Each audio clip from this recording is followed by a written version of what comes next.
Hey guys, it's Sophie from Safe Food Pro. Today we're going to explore the reports page and learn how to generate reports based on completed forms. Your reports page is split into 3 sections: summary, form reports, and completed forms. Within each page you can customize the date range so you can get the report on the correct time frame. The date range defaults to the last 7 days, but you can change it to this week, this month, or custom, where you can select the date from the date picker. Let's start on the summary reports page. This shows summary reports based on completed forms like staff sickness, complaints, temperature checks, staff training, and so on. Each row in the report shows you a summary of a completed form. You can print this form off for your records or email the report by clicking these icons here. If you want to alter or collate any details, then you can export this report as a CSV file. This page can sometimes take a little while to load as it's loading all of your completed forms in Safe Food Pro. If your report looks like it hasn't loaded, you can simply refresh it by clicking this button here. Finally, and most importantly, you can generate your verification summary report from this page. Click Generate Report to load a collated summary report ready for your verification. This report is broken down into different sections, matching MPI's Simply Safe and Suitable template. This report gives you a count of how many forms were supposed to be completed versus how many you did complete. It also gives you a summary of information for each section. Here you can print or email the report so you can send it straight to your verifier. This report generates all data since your last verification date, which is entered in the My Business section.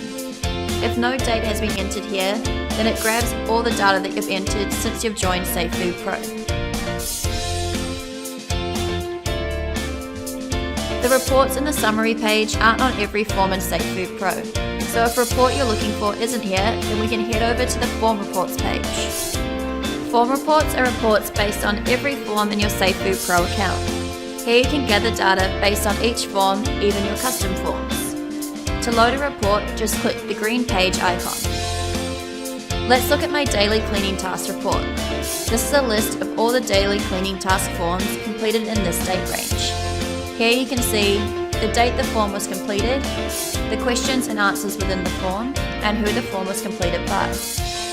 If your form has a lot of questions, the report may not fit all on the one page, so you can choose what content you want to show on your report by selecting the questions you want to show here.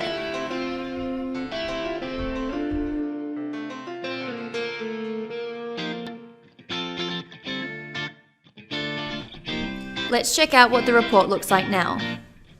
Easy as that. You can also use the form reports page to check if there are any days that you've missed forms. Just click the heat map icon next to the form to see the information on each form. Or you can get a heat map overview of all of the form completion here. Finally, if you need to check an individual form's answers, or if a form has been completed, you can check out the completed forms page. Here we can see every form that you or your team have completed or saved as a draft. You can filter these across the top by searching for the form you need, or by clicking the headers to filter by numeric or alphabetical order. You can also filter by the form category on the side here too. The green ticks show the forms that have been completed, and the orange circles show the forms that are saved as drafts. You can even see if your team has left an action note on the form by the blue note icon here. Let's filter by form completion, so we can see which forms still need to be completed. Click the view icon to view the form. Here I can see the questions highlighted in green and have an initial next to them have been completed, and the others haven't. I'm going to email this form to the person who completed it to let her know that she still needs to finish it off. I might even send the team a friendly reminder to make sure this gets done. As you add and edit forms, these reports will continue to change, so keep an eye on them to watch your food safety build.